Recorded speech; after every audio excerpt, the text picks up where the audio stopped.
Hey guys, tonight we're stepping into the dim, drafty stone corridors of the Middle Ages to unravel a strangely powerful idea: virginity. You, dear traveler, have been reborn for the night as a young noble about to be paraded through the candlelit court of expectations. The stone beneath your bare feet is cold. Your nightgown is stiff with embroidery.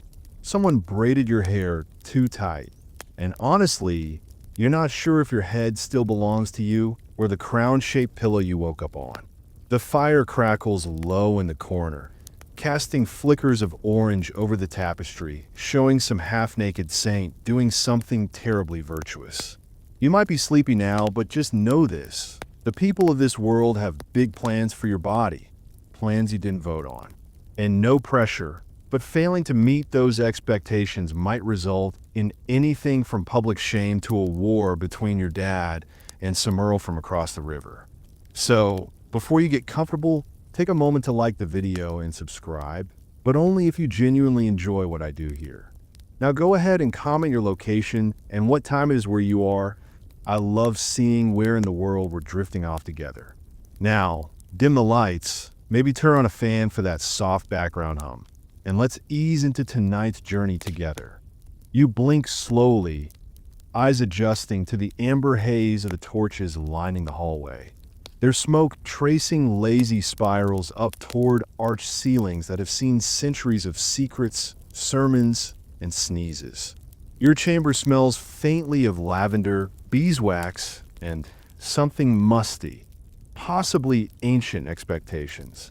As you step out into the corridor, slippered feet whispering on the stone, your guide, me, the voice gently nudging you along like a well-meaning but sarcastic ghost, leads you toward the great hall. Outside, the castle is breathing its slow medieval breath, cows sighing in the distance, a watchman yawning dramatically on the parapet, probably imagining he's guarding the realm from dragons instead of rats. Inside, however, the air is tight with expectation. Your virginity, yes, that, is already the subject of whispered conversations behind every woven curtain. Aunties speculate in riddles. Fathers walk stiffer with pride or fear, depending on which rumor they heard last. You're not even betrothed yet, but your worth, your virtue, your future dowry, they're all being weighed like sacks of flour in the market. Virginity isn't just some spiritual badge in this world, it's social capital. Your coin, polished and wrapped in silk, and everyone's hoping you don't tarnish. It's oddly poetic if you think about it. Your body is a fortress, your virtue as the gate. But the locks aren't yours to hold. They belong to your parents, your parish priest, your future in-laws, and, weirdly, that one weird monk who keeps muttering about temptation and sniffing roses like they're laced with sin. As you descend the staircase, the chill climbs your ankles, as if the castle itself disapproves of warm toes. You pass a servant girl, maybe 12, carrying a basin of something that smells suspiciously like boiled onions and regret. She curtsies, eyes low. She's not wearing shoes. She probably knows more about love than you do, but no one's writing sonnets about her chastity. That's the thing, virginity in this era is elastic. It stretches to fit your social class. If you're nobility, it's a golden cage. If you're a peasant, it's a whisper, possibly a rumor, but not a deal breaker. For you though, it's everything. There's even a song about it. Several, actually. Your guide leads you through an archway into a small sitting room draped in tapestries and embroidered cushions that have never once been comfortable. A scroll lies open on the table, some scribe's calligraphy spelling out your marriage prospects like a recipe for disaster. You're 14, technically old enough to marry by the standards of the day, and everyone is talking about alliances, dowries, inheritances, bloodlines. Love? Oh no, that's for poets and drunk minstrels. This is politics. Your virginity is the seal on a very fragile, very expensive envelope. Once it's broken, it's broken. There's no medieval glue. Women who marry without it are often described with words like spoiled or dishonored, as if they were milk left out in the sun too long. Historians still wonder whether these rigid ideas came more from religious doctrine or the panic of men with too much land to pass down and too little trust in anyone with a uterus. Either way, here you are, sitting like a paper doll in a world made of stone, wondering why your life hinges on something so invisible. And what are the young men, you ask, raising a skeptical brow? They're off learning how to joust or recite Latin phrases they don't understand. Their purity is never questioned. A boy's virginity isn't a thing. It's a temporary inconvenience, like a sword with the safety still on. You're the one expected to preserve, prove, and protect it like it's a relic from the Holy Land. You sigh, the heavy kind that rattles your ribs. Somewhere in the room, a clock ticks, though time feels less like a flow and more like a ceremony here. The women around you smile too tightly, speak too gently. They've all played the part. They've all danced the same slow, terrifying waltz of reputation. Some succeeded. Some disappeared into rumors.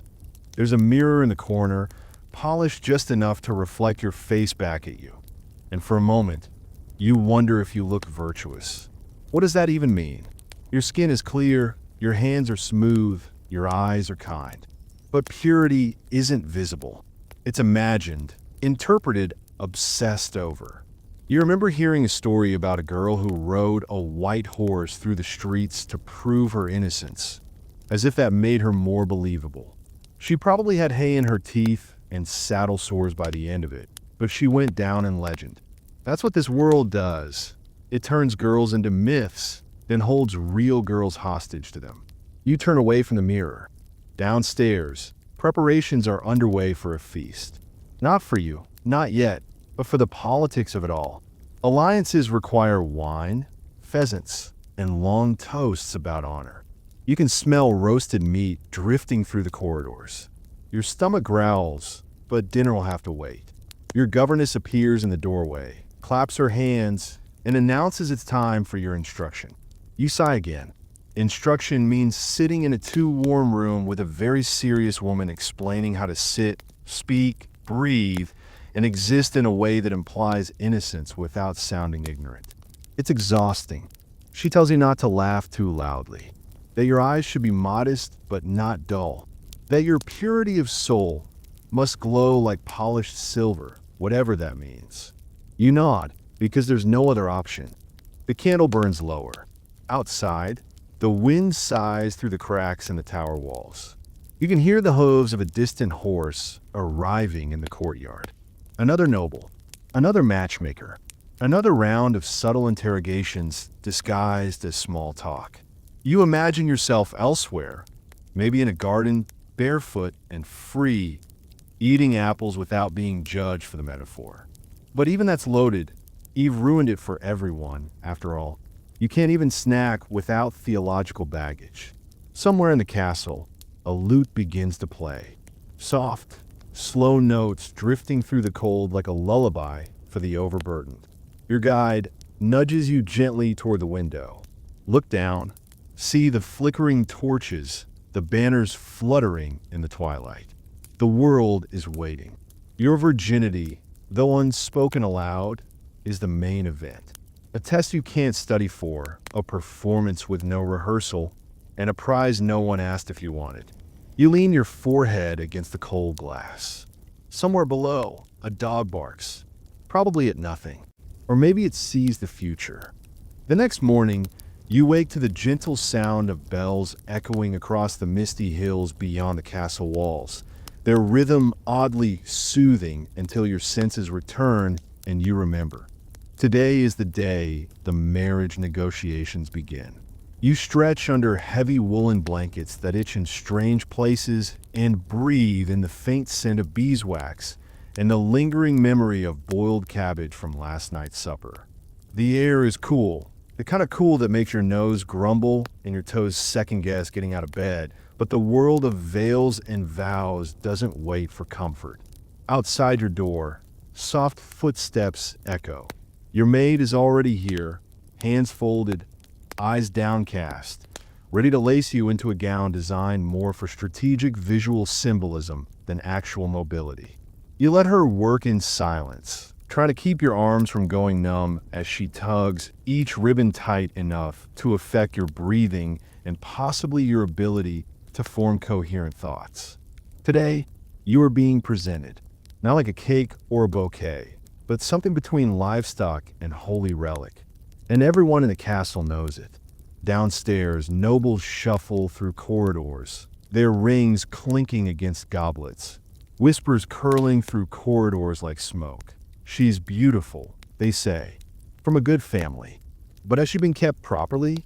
The question is rarely spoken aloud, but it's always implied, like a wolf beneath a picnic blanket.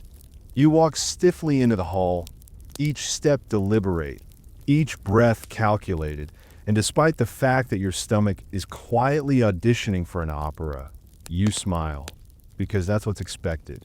The suitor is already there. He's youngish, clean enough, wearing a tunic that clearly says, "I have land and people who owe me taxes." He bows. You curtsy. Everyone watches with the intensity of hawks. And suddenly, you're no longer a girl. You're a potential contract in silk. His father begins speaking before anyone else can sit. The words roll out like coins hitting a table. Titles, yields, dowry expectations, alliances. And right there, in a single sentence dressed up in noble pleasantries, your virginity is evaluated without being named. We trust she's been raised with proper discipline. That's code. You know it. Everyone in the room knows it. And what they mean is, has she been guarded like a vault? Have the gates been watched? With the metaphorical and literal locks in place? You sit beside your mother, who squeezes your hand beneath the table. Her face is frozen in polite serenity, but her fingers are ice cold. She remembers this moment from her own life, and she knows, just as you do, that the wrong expression, a laugh too loud, or a poorly timed blush could tip the scales. The steward enters with wine.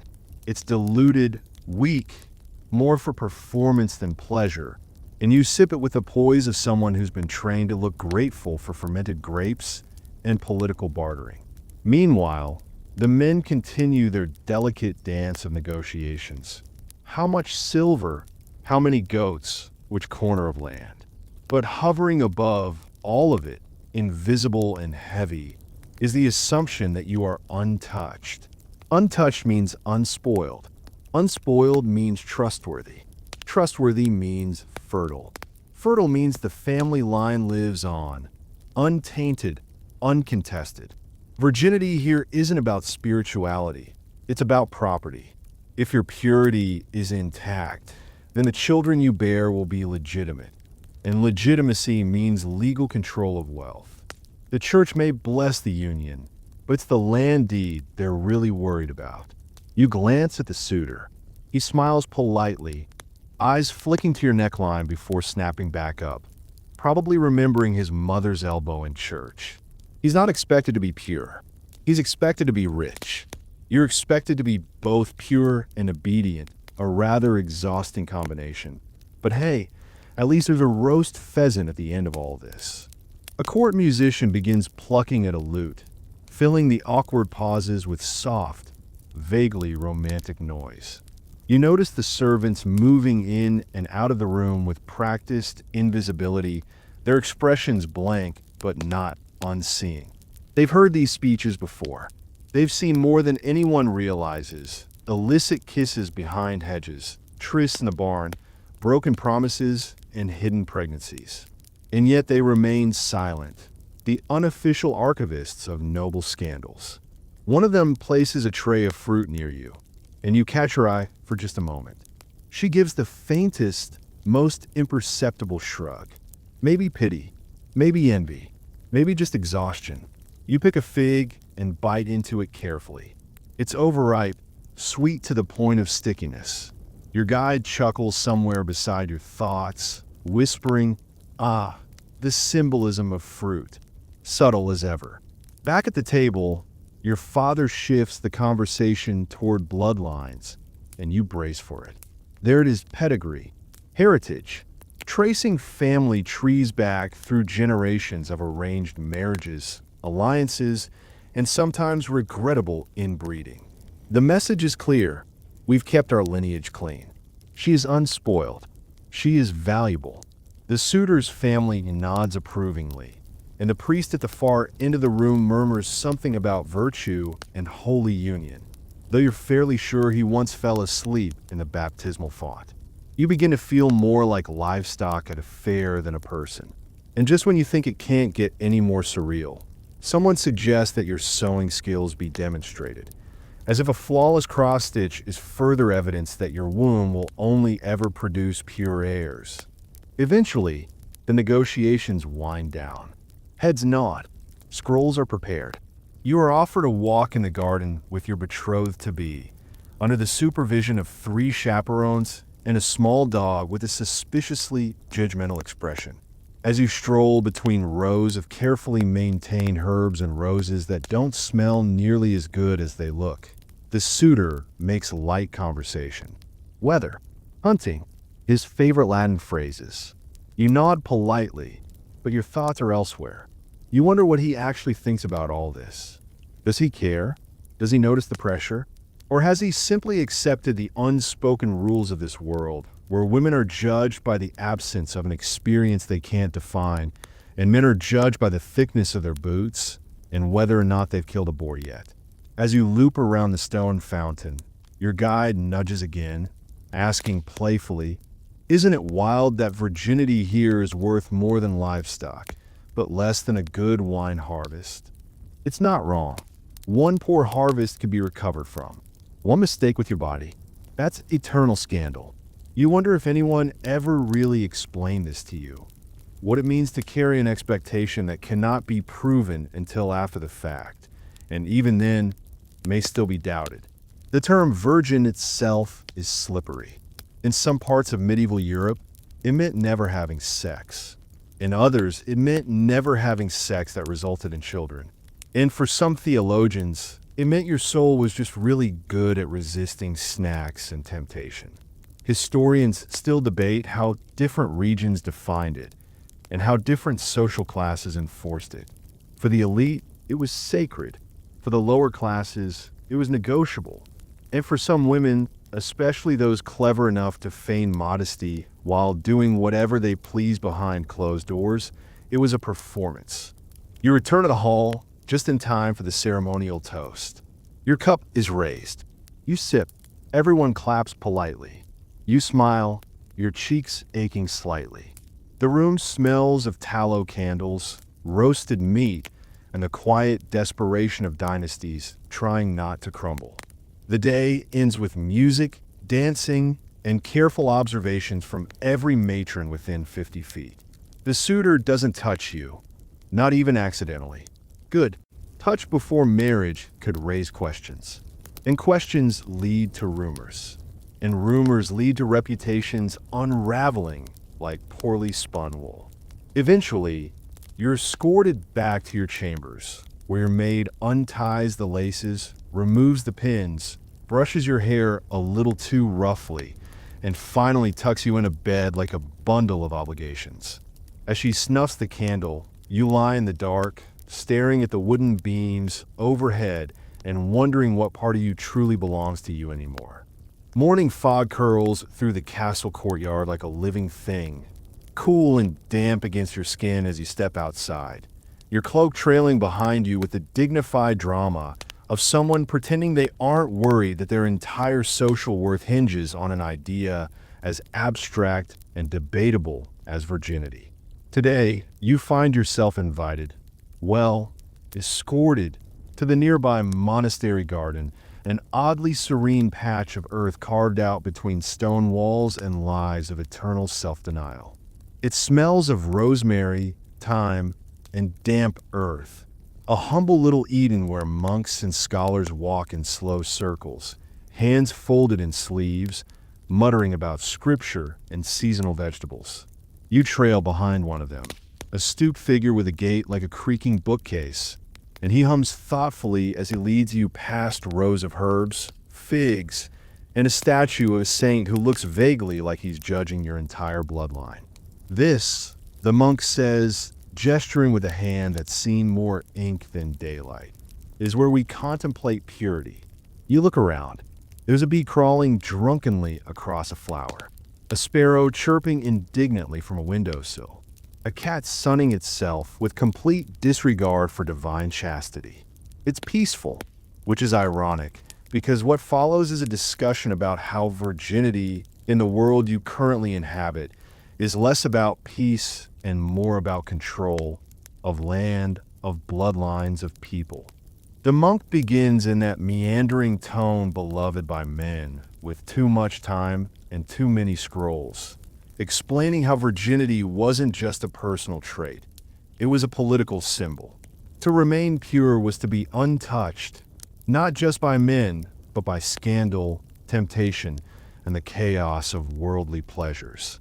And untouched meant reliable, predictable, controlled. You nod slowly, following the logic like a trail of breadcrumbs through a forest full of patriarchs. In medieval power structures, especially among the nobility, female virginity served as a placeholder for certainty.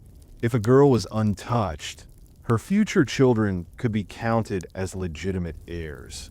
If her womb was a locked box, then what emerged from it would be unquestionable property of her husband, of course. Virginity became a guarantee of inheritance, a way of ensuring that wealth stayed where it was meant to, in the hands of men who already had most of it. Your guide chuckles from somewhere behind your ear. It's funny, isn't it? All this holiness built on one assumption no one could actually prove until the wedding night.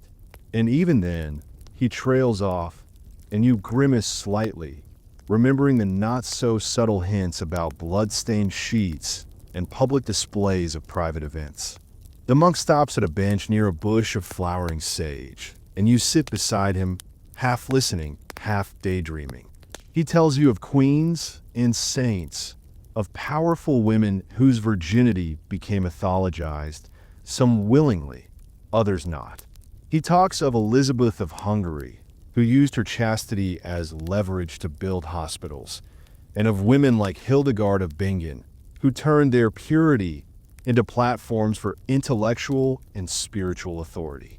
You find it intriguing, this idea that some women wielded virginity like a sword rather than a leash. But of course, those were rare cases. For most, it wasn't a tool, but a requirement. A locked gate watched by parents, priests, and midwives. Your guide leans in. And guess what? The church loved this system. Virginity wasn't just helpful politically, it was holy. The monk nods, echoing your guide's sentiment with more incense and Latin. The Virgin Mary, he explains, wasn't just venerated. She was idealized beyond the bounds of human expectation. She was mother and maiden, a paradox baked right into religious dogma. And with her, as the benchmark, everyone else was left scrambling to measure up. The garden grows warmer as the sun climbs higher, and you begin to notice how many symbols are built into the world around you. The lilies in the corner, symbols of purity. The locked chests in the monk's study, symbols of virtue. Even your clothing, tightly laced and high-collared, is designed to signal chastity like a semaphore. There's something oddly theatrical about it all. You are performing virtue, and the audience is everyone you've ever met. The monk offers you a cup of something herbal and slightly bitter, probably nettle tea, and you sip it politely while he launches into a surprisingly animated tangent about how different regions enforce these ideals. In some places, virginity was linked to dowry size. In others, it influenced inheritance rights. In more extreme cases, women were examined, humiliatingly and often arbitrarily, to confirm their purity, and those who failed, labeled as promiscuous, damaged, or worse, possessed. Yes, you heard that right. There were actual cases of girls being accused of demonic influence for appearing too confident or too curious. Historians still wonder how much of this was fear of female agency and how much was just garden variety medieval misogyny dressed up as doctrine. You rise, stretching your legs as the monk leads you toward the chapel, a cool stone building that smells of dust and sanctity. Inside, the light filters through stained glass, painting holy rainbows across the worn pews. There's a statue of Mary at the altar, serene and distant, her gaze fixed upward or inward, or maybe just very good at pretending not to see everything. The monk lights a candle. You don't ask for what. He tells you how virginity in this space becomes divine currency. Nuns take vows of chastity not just for spiritual reasons, but because purity gives them status in a world that otherwise sees women as distractions, temptresses, or property. Inside these walls, a woman untouched by man becomes closer to God. Outside, she becomes easier to marry off. Either way, the message is clear. Your body is not your own. It's a symbol, a resource, a sacred field to be either preserved or harvested, depending on the arrangement. Your thoughts drift as the monk rambles gently in the background.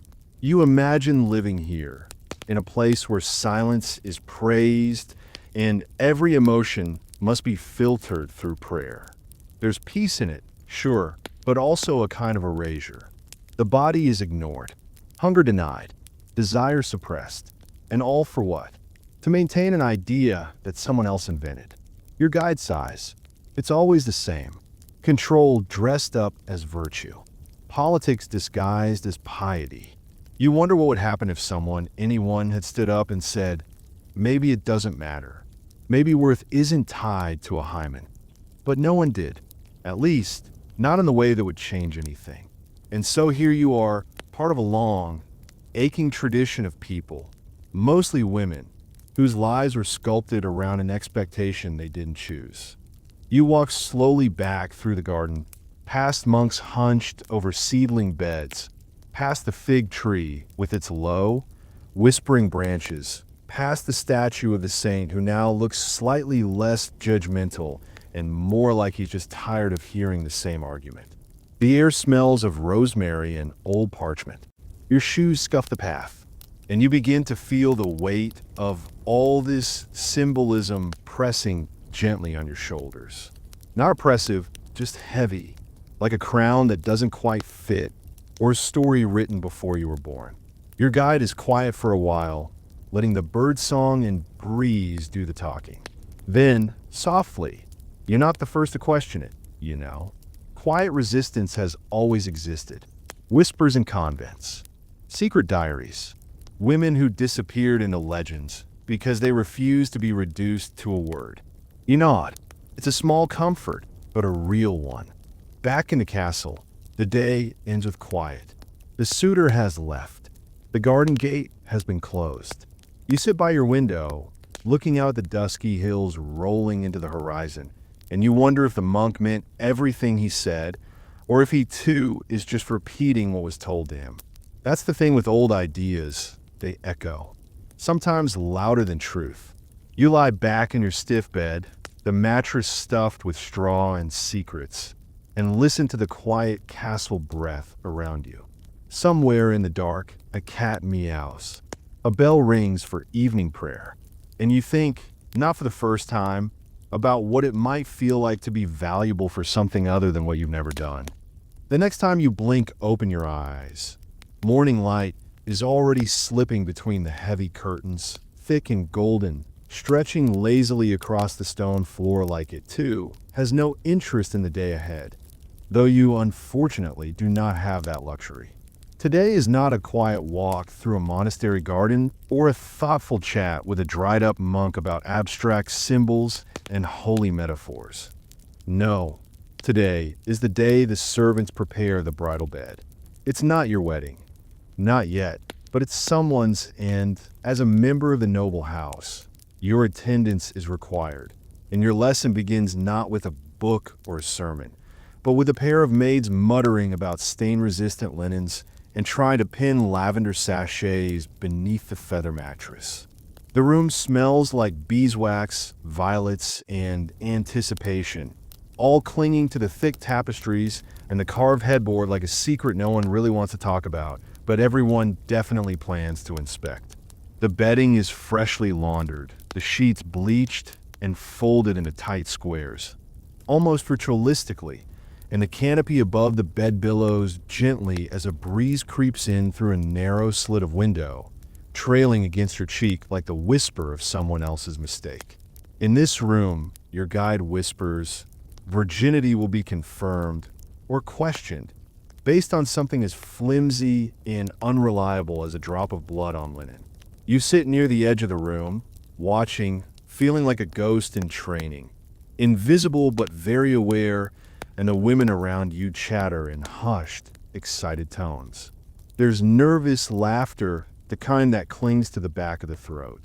This ceremony, though no priest attends it and no blessing is given, is just as sacred in its own disturbing way. Tonight, the new bride is expected to do more than say vows. She's expected to physically prove her worth. And if the sheets are clean in the morning, well, may God have mercy on her reputation.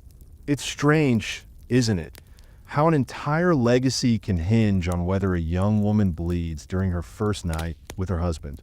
Never mind the science, which of course no one here has actually studied, that says not all women bleed, and not all bleeding means what they think it does. The hymen, that poor, misunderstood little ring of tissue, has been given more symbolic weight than most medieval crowns. To these people, a bloodstain is proof, a signature, a stamp of legitimacy. It's also, in a strange way, a receipt, evidence that what was promised has now been delivered. There will be no doctors to verify this, only mothers-in-law with sharp eyes, and possibly a servant girl assigned to collect the sheet before breakfast. In some regions, they hang the stained cloth from a window for all to see, like a battle flag. In others, it's shown only to the closest family members, still humiliating, still grossly invasive. And if there's no blood, then it becomes a scandal, an accusation, a whisper that slinks through the halls like smoke. You watch as the women smooth the last layer of blankets, stepping back to admire their work, proud of how romantic the room looks despite the fact that its true purpose is weirdly forensic. Your guide sighs. All this fuss for something that, medically speaking, is about as consistent as a medieval clock. You glance around the chamber. Gilded mirrors, a low fire, bouquets of herbs tied to the bedposts in the belief they'll ensure fertility. There's something both sweet and sinister about it. The bride, you're told, is 17 and terrified. She hasn't spoken since yesterday, just nodded and cried a bit during the dress fitting. Her mother kept telling her it was natural, though it's unclear if she meant the nerves or the bleeding or the lifelong subjugation. Outside, you hear hooves crunching gravel, a guest arriving late. You wonder if they'll make it in time for the bedding ceremony. Because yes, that's a thing too. In some parts of the medieval world, guests attend the couple's first night, sometimes symbolically, sometimes literally.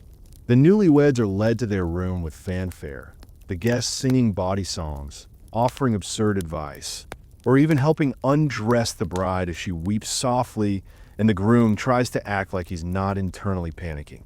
Some cultures take it even further, having witnesses remain in the room or just outside to ensure the consummation takes place. It's practically a medieval reality show, your guide mutters, disgusted, except there's no prize and no chance to be voted off the island. You make your way down to the solar, where preparations for the wedding feast are already underway. Pies are cooling on wide windowsills. Meat is roasting on open hearths, and the air is thick with spices, music, and gossip. Even in celebration, the topic remains the same. The bride's virtue, the groom's eagerness, the certainty of a bloodied sheet by morning. It's both grotesque and deeply ingrained. Women, after all, are expected to preserve their virginity until marriage, but men are expected to be experienced enough to lead the act itself. The double standard doesn't just exist, it thrives. You overhear a nobleman bragging that his son won't fumble around like a choir boy, and you resist the urge to point out that if everyone's supposed to be pure, where are all these experienced boys getting their experience? Your guide laughs softly. Math was never their strong suit. The wedding itself is a blur of incense and vows, kissed hands and awkward toasts. The bride looks like she might pass out from the pressure or the corset. The groom, trying to look noble and not terrified, keeps his hands firmly at his sides, perhaps unsure whether a misplaced touch will earn him glory or gossip. After the meal, after the prayers, after the dances and the ceremonial blessing of the marriage bed, the newlyweds are led to their chamber. The crowd follows. You hang back, uncomfortable and curious. The guests don't stay long, just long enough to place symbolic items near the bed. A loaf of bread for prosperity, a bowl of milk for fertility, a dagger to ward off evil spirits. Yes, really. Then, finally, the doors are closed. You hear the click of the latch. The room goes silent. You stay in the hallway, listening, not to what you might think. There's nothing to hear except footsteps fading and servants muttering. But the silence itself is heavy, anxious, expectant. By morning, the sheet will speak for her. And if it doesn't say what they want to see, then the marriage might be declared invalid. The dowry might be contested. The girl might be sent back in disgrace. Or worse, her husband might accuse her of deception and seek an annulment. The consequences are real, and they are cruel. Some women have been sent to convents for failing this test. Others have been divorced. A few have even been executed. Though that's rare, thankfully.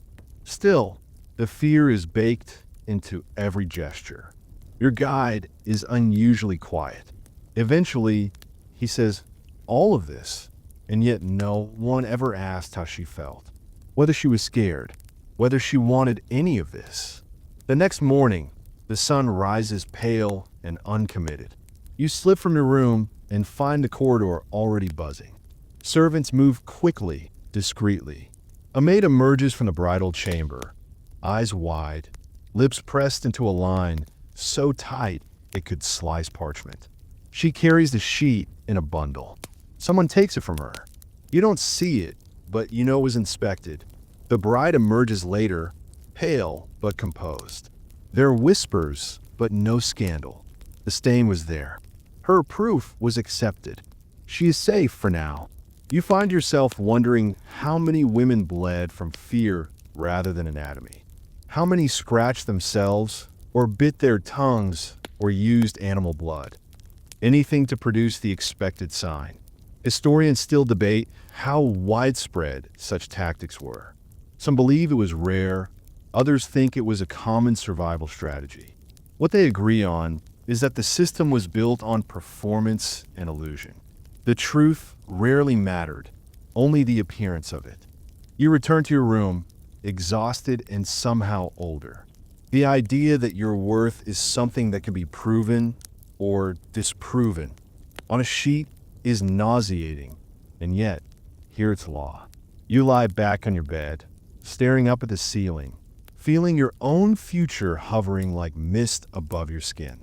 There will be a wedding for you, too, one day. A similar room, a similar sheet. You try not to think about it, but the weight of expectation is heavier than any blanket. Your guide finally speaks. The strangest part? They believe this system kept the world stable. That by controlling women, they could control the future. You nod, though you're not sure if it's agreement or resignation. Outside, the bells toll. Another union sealed. Another life redirected. And somewhere, another sheet being folded and judged. You close your eyes, not in peace, but in quiet defiance. You've settled into the rhythm of medieval life now. And as the days stretch on with their dusty, incense-heavy mornings and clattering, echoing noons, You begin to notice how people around you don't just value virginity as some abstract idea. It's as tangible and publicly visible as the robe of a bishop or the crown of a king, especially when it comes to reputation. And not just reputation in the moral sense, though that's part of it, but social capital, the kind that buys good marriages, higher dowries, and public approval. You're walking with a young noblewoman through the narrow corridors of a stone manor, and her lady's maid is carefully arranging her hair into braids that signal her betrothal status. It's like a fashion code book, subtle to the untrained eye, but a neon sign to those in the know. Her virginity, assumed and insisted upon, adds sparkle to her dowry like an unseen gemstone. The better preserved her purity, the higher the price paid to wed her.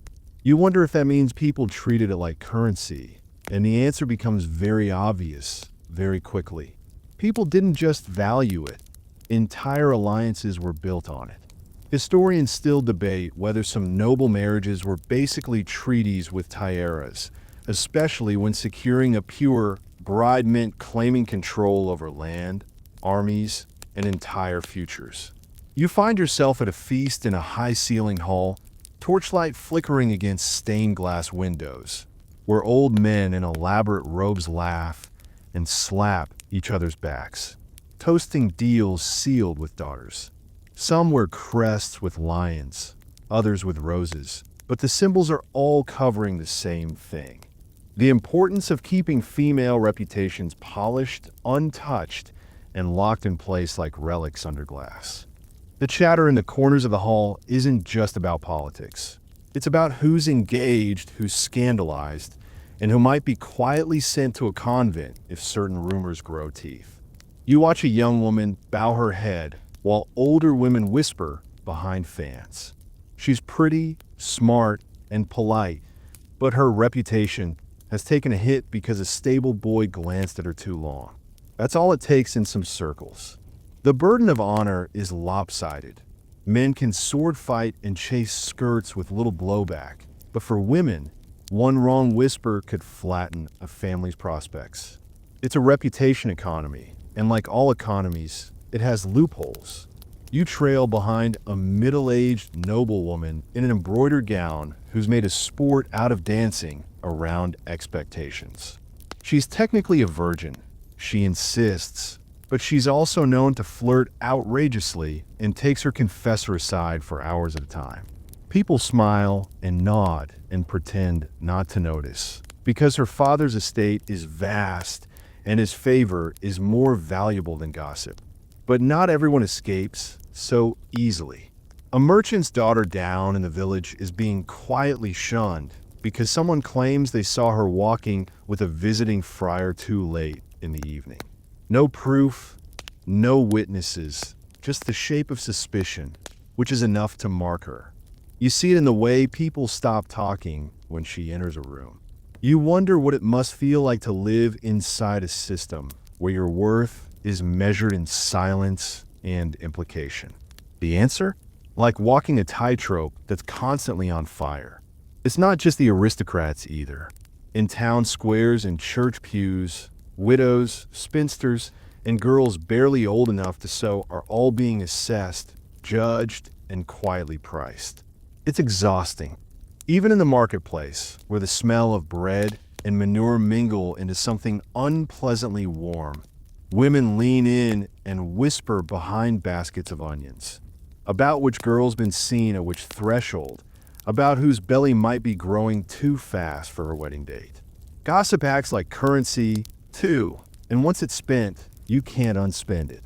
One baker's wife quietly tells you that she keeps her youngest daughter inside after dark. Not because of wolves or thieves, but because of talk. Talk, she says with a shake of her head, will ruin a girl faster than sin ever could. It's in this climate that the whole idea of proof of purity takes on absurd and theatrical forms. You pass by a laundress who mutters about bed sheets, those dreaded morning-after linens that noble families display like bizarre trophies.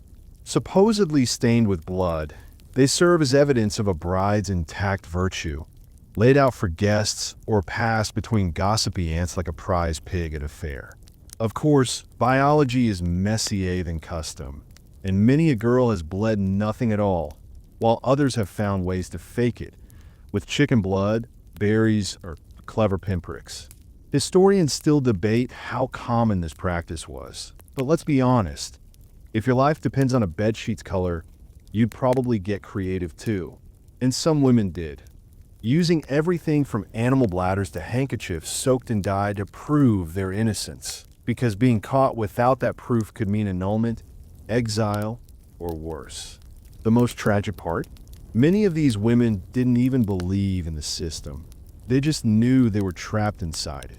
The pressure didn't end with the wedding, either. Married women were expected to police the next generation, becoming wardens of the same double standards that shackled them. Mothers lectured daughters, aunts inspected nieces, and widows recounted their own untouched youth with the kind of reverence usually reserved for saints. You overhear a dinner conversation where a grandmother praises her great-granddaughter for knowing better than to talk to stable boys. Everyone nods. The child is 6, and yet you can't help but feel a kind of grim admiration for how thoroughly they've enforced this code. It's oppressive, yes, but also oddly meticulous, like a house built entirely from stained glass and shame. One break in the pattern, and the whole structure threatens to collapse. So women become both the guardians and prisoners of their reputations, wearing their virginity like a crown of thorns, sacred, painful, and eternally judged. You step into a candlelit room where a newlywed kneels beside her bed, whispering a prayer, not for love, not for happiness, but for relief that the sheets bore witness in the right way, that her mother-in-law won't send her back in disgrace, and that her husband, bless his clueless heart, won't notice how fake her trembling was. Outside, the stars blink against the cold night sky, uncaring and unreachable. Somewhere in that same sky, the northern wind slips through the rafters, and you find yourself wondering if anyone ever really believed in all of this, or if they were just too scared to say otherwise. Maybe both. Probably both. But what's certain is this. In the Middle Ages, virginity wasn't just a virtue. It was the scaffolding on which entire lives were built, the invisible architecture holding up a world of expectations, appearances, and the exhausting performance of perfection. You rise with the clang of church bells and the smell of damp stone as another day in medieval life begins. And you start to notice something else pulsing beneath the obsession with virginity, religion. Not just the Sunday Mass and Hail Mary kind, but the all-consuming, breath-inhaling, soul-shaping kind that invades every layer of daily life like ivy on a crumbling monastery wall. It isn't just faith, it's law, science, superstition, and social glue all tangled together. And it reinforces the medieval obsession with purity in ways that are both terrifying and mesmerizing. You watch a barefoot girl, no older than 13, kneeling at the feet of the statue of the Virgin Mary, her eyes shut tight, lips trembling with prayer. Her mother hovers behind her, a rosary clenched in weathered hands, whispering not words of comfort, but commands. Pray for your virtue. Pray that God keeps you clean, because in this world, the body isn't just flesh. It's a vessel, a battlefield between holiness and damnation. And for women, that battlefield starts and ends at the threshold of chastity. The church doesn't merely suggest virginity, it sanctifies it. From pulpits echoing beneath cathedral arches, priests describe female purity as divine, angelic, the ultimate offering to God. You sit through a sermon in Latin, half understood, fully felt, where the priest paints a vivid picture of Saint Agnes, a young virgin martyred for refusing to surrender her body to a pagan prince. The tale is gruesome and glorious, full of swords and heavenly light, but the message is unmistakable. Die before you let your purity go. And girls believe it. They wear chastity like armor, like purpose, like their souls depend on it, because according to the church, they do. You pass through a convent where young women, cloaked in silence and white linen, tend gardens and chant psalms. Many are here by choice, or at least by family arrangement, to devote their lives to God, but listen closely and you'll hear hints of stories told in whispers. One girl who took the veil after a pregnancy scare, another who was sent here after refusing a suitor. The cloister is not just a sanctuary, it's a solution, a way to preserve a family's honor, to repurpose a girl who no longer fits the mold. You sit beside one of them, Sister Margaretha, who calmly slices roots for medicinal salves while telling you how she once dreamed of marriage, until a misunderstanding led her father to offer her to the church instead. She smiles, serene and unreachable. "I'm a bride of Christ now," she says. Her tone is quiet, but you can hear the funeral in it. Beyond convent walls, the church keeps a watchful eye on everyone else. Canon law intertwines with local governance, and what the priest says from the pulpit often becomes what's enforced in the courtroom. Adultery is not just a sin, it's a punishable crime. Rumors of fornication lead to confessions, penance, public humiliation. You stumble upon a churchyard scene where a woman is forced to stand in a white sheet, hair unbound, weeping beneath a cross while the townspeople look on. Her crime? She was found in a barn with a man who wasn't her husband. No proof, no trial, just the word of a jealous neighbor and the eager hands of moral justice. Even the rituals of the church embed purity deep into their structure. During baptisms, the infant is blessed for future chastity. At weddings, the bride's virginity is celebrated with songs and prayers. Her white gown, not a fashion statement, but a proclamation of untouched flesh. Funerals for virgins are more ornate than for others. The church teaches that they are closer to the divine. You glimpse a funeral procession for a young girl who died of illness, her coffin adorned with lilies and veils. The priest calls her unspoiled, and everyone nods with a strange blend of sorrow and relief. Her purity preserved, she is seen as holy in death. You begin to see how the church doesn't just set the standard. It creates an entire emotional and psychological ecosystem around it. For men, too, but differently. Boys are warned against lust, yes, but their sins are often seen as inevitable, forgivable, human. For girls, it's different. Virginity is presented not as a spiritual preference, but a moral obligation. Losing it, even under coercion, can mark a girl for life, not just socially, but spiritually.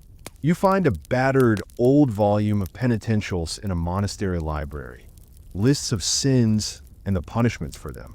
Masturbation earns a week of fasting for men. Premarital sex? Months of prayer and bread and water penance for women. The imbalance is clear and relentless. A nun who once bore a child must repent for life. A priest who fathers a child? Quiet reassignment. You begin to understand how this theological framework doesn't just reinforce virginity, it turns it into sacred currency. The Virgin Mary herself becomes the unreachable standard, the divine blueprint for womanhood. Obedient, quiet, immaculate.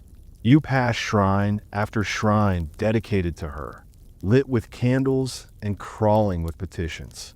Bless my daughter. Make her like you. The pressure of that expectation seeps into everything. Art, too, reflects this obsession. In frescoes and stained glass, virgin martyrs stare out with eyes too large for their faces, clutching lilies, doves, or palm branches. You enter a chapel where every wall tells the same story. Young, beautiful women killed for protecting their chastity. The message repeats, unrelenting, better dead than impure. And yet, as the world around you breathes this ideology, cracks begin to show. You meet a midwife who rolls her eyes at confessions of sin, who teaches girls herbs that quiet the womb and fakes hymenal bleeding with crushed berries. She's both feared and sought after. The church tells them one thing, she says, but the body doesn't listen. In her cottage, surrounded by dried lavender and roots, she offers not judgment, but pragmatism. In whispers, she recalls noble women who confess things under cover of darkness, who feared pregnancy more than damnation. The conflict between belief and biology is constant. Even priests struggle. You catch one in the cathedral gardens, weeping into his hands after hearing a girl's confession of assault. She believes it was her fault, he mutters. I told her to pray. What else could I say? That helplessness, that quiet horror, speaks volumes. The church demands obedience, but offers little guidance when its own teachings cause harm. You see how entire generations live with a kind of spiritual guilt that never truly lifts. Girls who pray daily not for blessings, but forgiveness they don't deserve. A kind of internalized fear wraps around them, inherited like a color or crooked teeth. It's not all spoken aloud. Sometimes it's passed down in glances, gestures, stories. An old woman clutching her rosary tells you that her grandmother warned her never to kiss a boy because God watches most when you're alone. She believed it, still does, and in a way, so does everyone else. You leave the cathedral one evening, the incense clinging to your skin, the cold settling into your bones. You look up at the stars, trying to shake the feeling that they're somehow watching you too.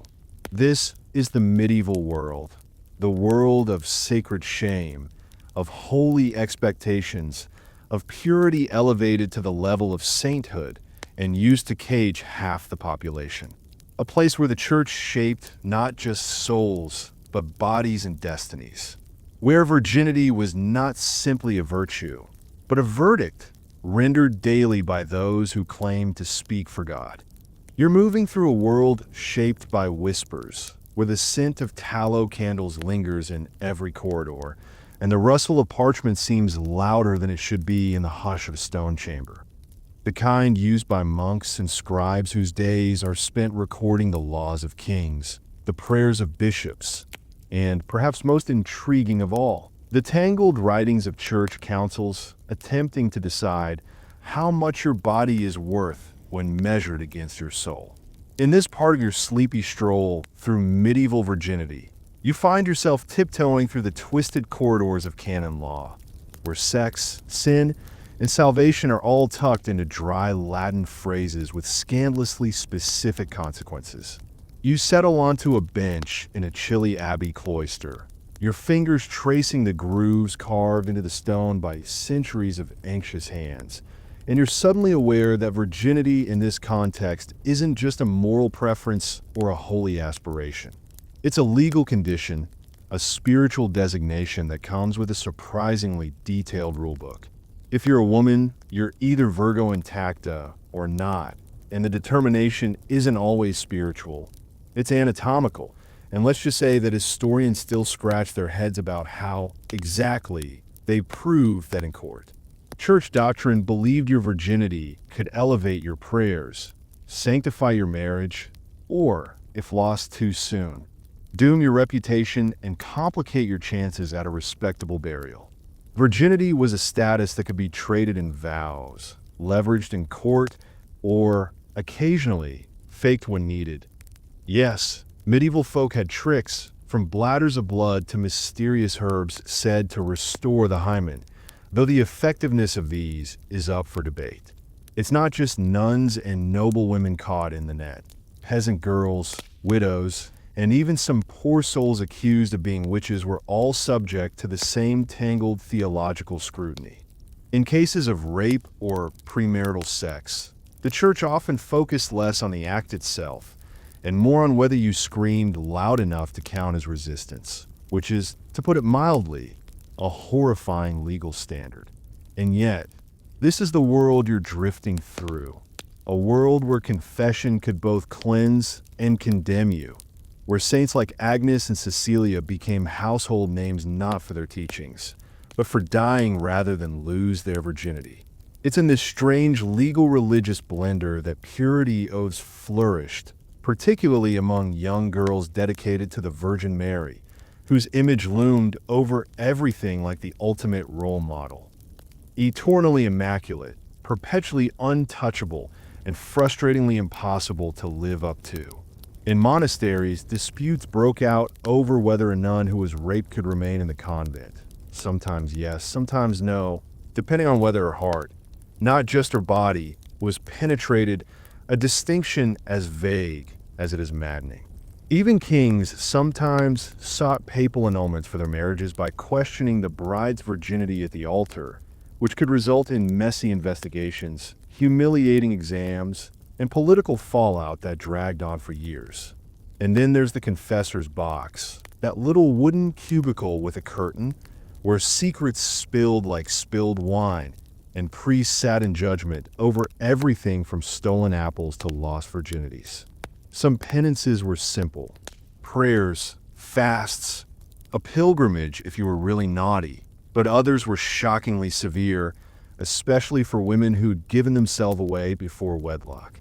Men were, of course, subject to penance too. But there's a noticeable double standard in these records, and you can't help but raise an eyebrow as you rest your head against the cool abbey wall, letting your mind drift. Historians still debate whether the clergy truly believed in these complex distinctions or whether they simply used them to maintain control over an increasingly unruly and curious populace. And as you watch a scribe blow dust off his quill and start another record of someone's sin, you wonder how many lives were shaped or shattered by the quiet judgment of men in robes, cloaked in incense, and armed with the authority to declare your soul tainted or clean. There's a solemn stillness to this place, but beneath it, a faint, unsettling hum, like the buzz of a wasp caught in a chalice, reminding you that this was never just about faith. It was about power, gender, politics, and control, bound together in the dry crackle of parchment that still sleeps in cathedral libraries today. You shift your weight, pull your cloak tighter, and sigh. Maybe it's time to move on. Before someone asks you to confess something you didn't even do, the wind whispers through the thick, walled garden of a medieval convent, where a group of novice girls kneel in prayer beneath a looming statue of the Virgin Mary, her stone eyes cast down in serene judgment. But beneath this serene surface lies a tangled mess of confusion, contradiction, and very human obsession. Because the concept of virginity in the Middle Ages wasn't just about whether a woman had engaged in sex, but rather a chaotic tangle of bodily signs, social assumptions, and outright mythology. As you stroll through this section of your sleepy exploration, you enter the baffling realm of what medieval people actually thought happened to your body if you had sex. And the rabbit hole runs deep. Physicians of the time, schooled in Galenic and Hippocratic teachings twisted through a Christian lens, believed the body of a virgin was physically, visibly different from that of a sexually experienced woman. You'd read that virgin women were colder, drier, more closed inside, while sex supposedly opened the womb, loosened the flesh, and fundamentally altered a woman's temperament and health. One popular belief was that the hymen was a membrane sealing off the womb, and that its breaking was not only proof of first-time sex, but an irreversible transformation of the entire female form. Never mind that the hymen doesn't function like a wax seal, or that many women don't bleed at all during intercourse.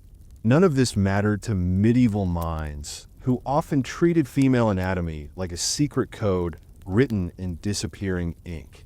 Men and women alike believed that a woman's body gave off signs of virtue or corruption. A maiden would walk with more modesty, speak with less boldness, blush more easily, and even smell sweeter.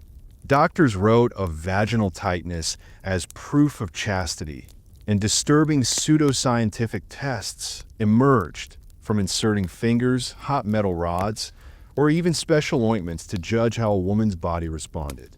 Some believed that loose women had wider hips, sagging breasts, or even darker skin between their thighs, traits that supposedly betrayed their sexual past. Virginity, then, wasn't just spiritual or moral. It was pathologized, measured, even monetized. Midwives and physicians were often pulled into marriage disputes or annulment hearings to examine a bride and offer an opinion on her intactness. A grim procedure that could determine whether a woman lived as a wife, a repudiated shame, or a cloistered nun. There were also strange beliefs about semen and its spiritual contamination. They could mark a woman's insides or make her less capable of spiritual ecstasy. That virgin women were better mediums for divine visions, and that angels and saints were more likely to appear to a body that had never been touched by male lust. Some monks even recorded sightings of holy women levitating during prayer, always virgin women, whose purity supposedly made them weightless with spiritual elevation. In contrast, sexually active women were thought to be more earthbound, more likely to be distracted by base concerns, and even more prone to demonic influence. The devil, after all, was said to take particular pleasure in corrupting virgins, and medieval demons were often imagined as tempters who knew precisely how to lure women from purity to damnation. This led to deeply troubling interrogations, especially during witch trials, where an accused woman's past sexual behavior became a central focus. If she'd once lost her virginity out of wedlock, or been raped, or had simply been known to flirt in public, it could be used as proof of her spiritual weakness and her guilt. Meanwhile, hagiographies, the biographies of saints, are full of young girls who were pursued by devils and men alike, often enduring graphic tortures rather than yield their virginity, which was viewed as the ultimate offering to God. Saints like Agnes, Catherine, and Lucy were admired not only for their piety, but for their stubborn, often violent refusal to marry or submit to carnal knowledge. Their purity, it was said, glowed through their skin, caused wild beasts to kneel, or even extinguished flames meant to kill them. Virginity, in other words, was understood as a kind of magic, an invisible but powerful energy that shaped the fate, body, and soul of a woman. But here's the twisted irony.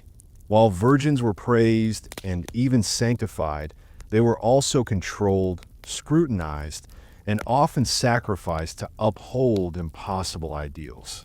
A noble girl might be married off at 12 and expected to prove her chastity with a blood-stained bedsheet the morning after her wedding. If the sheet remained white, whispers would begin. Servants might be questioned. Gossip could ruin a life. And so, across medieval Europe, a dark little cottage industry emerged. Women who offered restoration of virginity through herbs, blood pouches, or clever deception. These secrets passed between mothers, midwives, and desperate brides, because survival sometimes depended on a lie. Yet the obsession with the visible, physical proof of virginity never fully satisfied. Priests would still preach about inner purity. Confessors would still probe the soul, and theologians would still argue in Latin over whether thoughts counted as sins. But for the common woman, it came down to one question. Would they believe you were pure? If the answer was no, your world could collapse. Your marriage, your family, your soul's salvation. And so, you move through this garden of contradictions, brushing your hand along the rosemary bushes that some believe protected chastity, listening to the distant echo of bells tolling for vespers. The sky is darkening now, and you realize how exhausted you feel, because the medieval obsession with virginity wasn't just spiritual. It was exhausting, consuming, dehumanizing. It demanded that women be not only untouched, but untouchable, not only pure, but perfect, and always, always defined by something invisible, unprovable, and yet devastatingly real in its consequences. You glance back at the statue of Mary, her marble eyes staring into eternity, and wonder how many girls cried at her feet, praying not just for salvation, but for safety. You're lying there, eyes gently closing, but the question lingers like a cobweb in the corners of your mind. Did medieval women really wear chastity belts? Those infamous iron contraptions, with their cruel-looking locks and intricate metalwork, so often depicted in cartoons, costume dramas, and dusty museum cases. Were they real tools of control, or just products of wild imagination and modern misunderstanding? As you drift into this section of our quiet journey through the oddities of medieval sexuality, let's peel back the layers of history, rumor, and myth to find the strange truth. The chastity belt, as popularly imagined, a padlocked girdle of iron, designed to prevent women from engaging in sexual activity during their husband's absence, has long captured the public imagination. But when historians scrutinize the evidence, what they find is more illusion than iron. The earliest references to such belts don't come from the medieval period at all, but rather from Renaissance-era satirical texts and much later Victorian collections that eagerly displayed medieval devices to an increasingly prudish audience. Many of the so-called medieval chastity belts in museums today were actually manufactured in the 18th or 19th centuries, often more for theatrical horror than historical truth. They were sold to gullible collectors, shown in curiosity cabinets, or used as moral lessons to warn against female temptation. That said, the idea of controlling female sexuality was very real in the Middle Ages. Chastity belts may not have existed in their literal, physical form as popularly imagined, but the metaphorical version, rules, expectations, and psychological restrictions, was etched deeply into the lives of women across Europe. From cloistered convents to noble courts, girls were taught to guard their honor with every breath. Virginity was currency, and control was often exercised not through cold steel, but through surveillance, fear, and shame. Fathers, brothers, and confessors all played roles in ensuring a young woman's compliance with moral codes. She was watched, whispered about, warned. Her clothing, her language, even how she walked or met a man's gaze was scrutinized for signs of virtue or rebellion. In that sense, society itself acted as a living chastity belt, tight, unrelenting, and always watching. Still, some historians suggest there may have been practical girdles or garments used under certain rare circumstances. For example, protective leather coverings may have been worn by female travelers to prevent sexual assault while journeying through dangerous regions.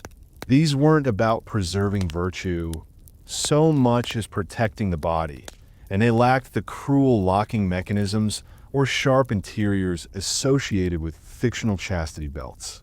In the realm of punishment and penance, some accounts hint that certain devices may have been used symbolically or ritually, more as a deterrent or theatrical shame device than as a functional object. But let's return to the romanticized and horrifying version. The traveling crusader who, fearful of his wife's infidelity during his holy war, locks her in a girdle and hands the key to his trusted squire. It's a tale that smacks more of Gothic fiction than historical fact. There is no credible documentation from the High or Late Middle Ages supporting widespread use of such devices, nor any mention in court records or church decrees of women being forced to wear them. You'd think something so dramatic, so physically invasive, would have left a paper trail. But there's a silence, an absence, which tells us everything. So why does the myth persist? Why has the chastity belt become a symbol of medieval cruelty, repression, and sexual control?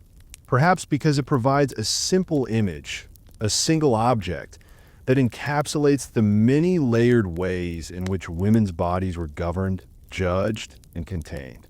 It allows modern audiences to project backward, to say, look how far we've come. But that projection flattens history, turning nuanced human experiences into cartoonish tropes. The real mechanisms of control in the medieval world were far more insidious than metal belts. There were sermons whispered from pulpits, stories told by firelight, and laws passed quietly in royal courts. They were internalized fears and whispered warnings passed from mother to daughter. They were the ever-present threat of spiritual punishment, eternal damnation, public shame, excommunication. In that sense, the metaphor of the chastity belt still haunts us. It's a reminder that sometimes the most powerful prisons aren't made of iron, but of stories, silence, and expectation. As your breath slows and your thoughts begin to drift towards sleep, consider this. Maybe the chastity belt never needed to exist physically, because the fear it represents was already firmly locked into the minds of society obsessed with purity, control, and the invisible chains that bound women in place. Behind the myths and museum pieces, behind the satirical drawings and crude reproductions, lies a far darker truth. The real chastity belts were made of rules you couldn't take off, and yet, for all the iron and lock imagery that has been popularized over the centuries, perhaps the most unsettling truth about chastity belts is how they reveal our ongoing fascination with controlling the female body. This obsession didn't vanish with the medieval period. It merely evolved. In many ways, the chastity belt myth flourished because it became a symbolic shorthand for everything that was grotesque, exaggerated, and cautionary about medieval sexual norms. Victorian scholars, for instance, delighted in discovering these devices as a way to reinforce their own era's moral superiority, suggesting, look how primitive and barbaric they were, while simultaneously indulging in the erotic horror such a device implied.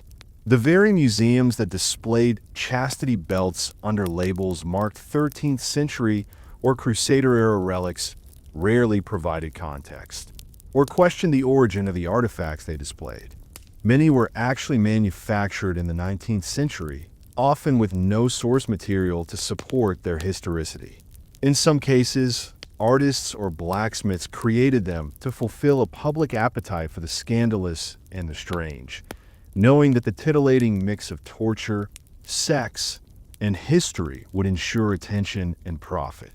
These belts were sometimes retroactively labeled medieval to grant them an air of authenticity, even though metallurgical tests and stylistic studies suggest otherwise. The truth is that the idea of the chastity belt proved more powerful than any real object.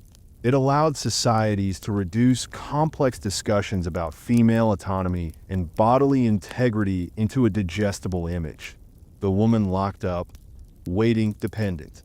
Even in literature, chastity belts appear less as real devices and more as tools of irony, punishment, or comic misunderstanding.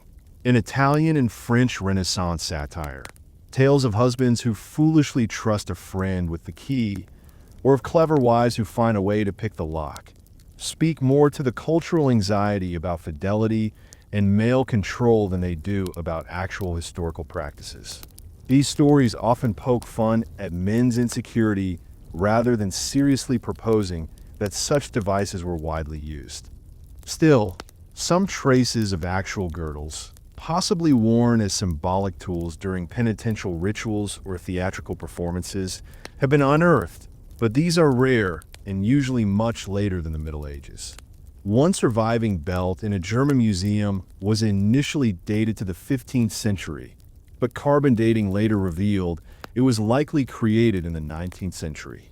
Some featured lined leather interiors, not sharp spikes or crushing metal, suggesting they were built more for display or masquerade than for extended wear. And even if a woman had been forced to wear such a device, the reality of medieval hygiene would have rendered it medically dangerous. Infection, injury, and immobility would have occurred rapidly. The logistics simply don't align with the myth. However, control over female sexuality in the Middle Ages was enforced in myriad other ways, often with brutal consequences. Unmarried women who became pregnant could face banishment, penance, or even execution, depending on local law and religious leadership. Men, by contrast, often received little more than fines or public confession. Virginity wasn't just a virtue.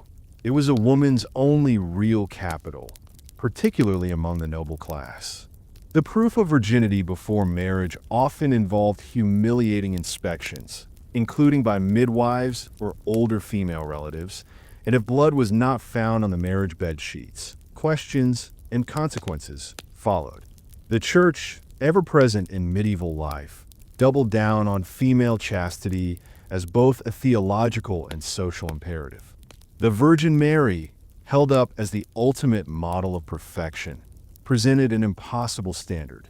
Meanwhile, female saints who refused marriage or sex were venerated, while ordinary women were expected to walk an impossibly narrow path between virgin, wife, or whore. Those who strayed, real or imagined, were punished not just by men, but by entire communities. As for women themselves, many likely internalized these restrictions, participating in the surveillance and enforcement of other women's behavior. Mothers warned daughters, nuns disciplined pupils, older women passed judgment from behind their prayer books.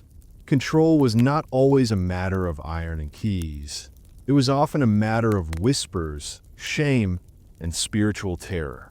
The fear of eternal damnation for sexual missteps was a powerful deterrent in a world where hellfire was a literal belief, reinforced weekly by sermons and confessions.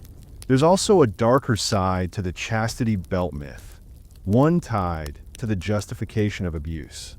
In some accounts from later periods, including during times of colonization and slavery, stories of chastity devices were used to enforce racial and sexual hierarchies. Female captives, for example, were sometimes rumored or claimed to be fitted with such devices, not to protect their virtue, but to mark their subjugation. These later appropriations of the chastity belt myth remind us that the desire to control sexuality often extends far beyond gender. It intersects with power, race, class, and ideology. So as your mind floats through this long corridor of misbelief, manipulation, and metaphor, perhaps the most chilling realization is this: whether or not the chastity belt existed in the way we imagine, the need to imagine it, repeatedly, culturally, obsessively, reveals something deeply rooted in our collective psyche. It's the embodiment of male insecurity, societal control, and the need to reduce a woman's freedom to something that can be bolted shut. It is no coincidence that even today, the idea of such a device appears in modern media, horror movies, erotic thrillers, or even as part of BDSM aesthetics. The modern fascination with purity and control hasn't vanished. It's merely been rebranded. By now, your eyelids may be heavy, your breathing slow. The iron belt, though never locked around your waist, may still linger in the room with us. A ghost of control, a symbol of centuries of repression turned legend. But remember, history is not just about what was, but about what we believed. The chastity belt, real or not, reflects the deepest fears and fantasies of an age struggling with desire, faith, and power. And as you fade into slumber, perhaps the most haunting truth is this: the stories we choose to tell about the past reveal far more about us than about them. When one thinks of medieval punishments for sexual misconduct, images of iron, fire, and humiliation tend to rise from the murky waters of collective imagination. And while many of these visions stem from exaggerated or misinterpreted sources, there was nonetheless a brutal reality behind how sexual sins were policed in the Middle Ages, a period deeply infused with religious dogma, rigid social hierarchies, and a cultural obsession with moral purity that often placed the burden squarely on women's shoulders, whether they were peasants, courtiers, or cloistered nuns. Indeed, Sex in the Middle Ages was not a private affair, but a public concern monitored by church and community alike, and the punishments meted out for real or imagined transgressions were designed not only to correct, but to humiliate, control, and warn others of the consequences of stepping outside prescribed boundaries. For women accused of adultery, fornication, or premarital relations, the forms of punishment varied depending on status and locale, but they were often steeped in spectacle. Public whippings, enforced penance in church with shaved heads or tattered garments, or being forced to walk through the village with symbols of shame like donkey ears or placards that spelled out their offenses, while men, especially those of higher status, might escape with little more than a fine, a confession, or a stern talking to by clergy who seemed far more preoccupied with feminine virtue than masculine restraint. The sexual double standard, though present in virtually every era, found cruel expression in the Middle Ages through legal systems that penalized women for the temptations they were believed to inspire, with the idea of concupiscencia, or sinful desire, being almost entirely feminized in sermons and moral treatises that warned of the dangerous allure of the female body.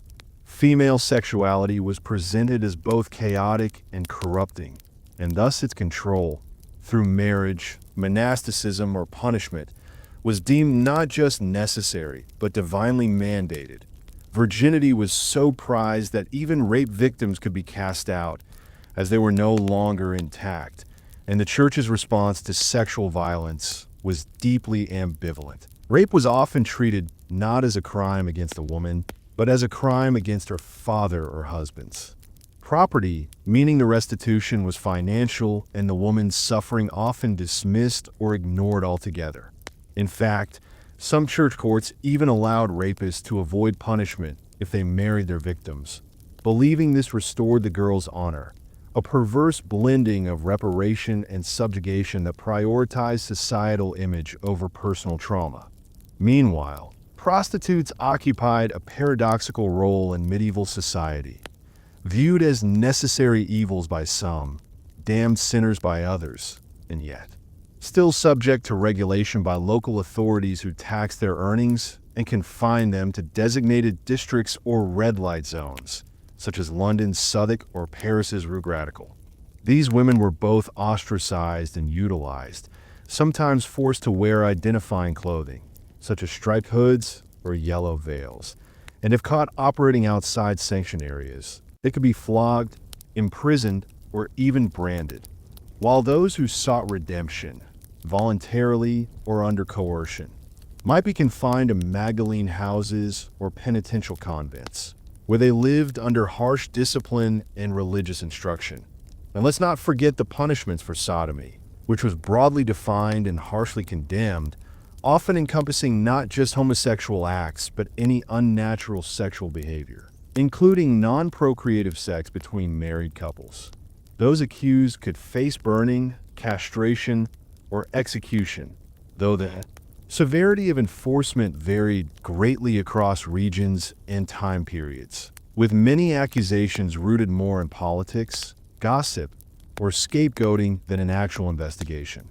The blending of church doctrine with local law created a judicial labyrinth where penance and punishment intertwined, and in many cases, the ecclesiastical courts handled sexual offenses with penances that, though spiritually humiliating, were often less physically severe than those imposed by secular authorities. Penances, such as fasting for 40 days, walking barefoot to a holy site, or confessing one's sins publicly could, however, be just as devastating socially, since public shame was often harder to bear than physical pain.